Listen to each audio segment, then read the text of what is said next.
By efficiently inducing point mutations using the CRISPR-Mediated Cytosine Bases Editor, the functionality of BRCA1 variants, which is important for disease prevention and diagnosis, can be identified. The advantage of this technique is that it directly mutates endogenously expressed BRCA1, which overcomes the limitation of functional evaluation using exogenously expressed BRCA1.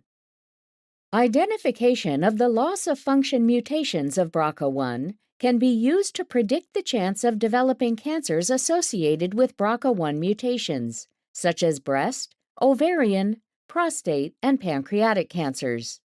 It can also be used for finding potential drug targets by searching for essential genes whose viability is reduced through functional depletion.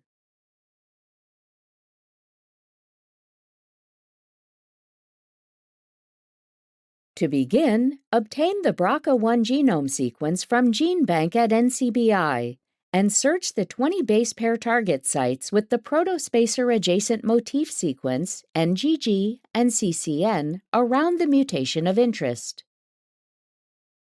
The mutation of interest should be located within 4 to 8 nucleotides in the PAM distal end of the guide RNA target sequences. Order 2 complementary oligonucleotides per guide RNA. For the forward oligonucleotides, add CACCG to the 5' end of the guide sequence, and for the reverse oligonucleotides, add AAAC to the 5' end and C to the 3' end. After receiving the oligonucleotides, resuspend them.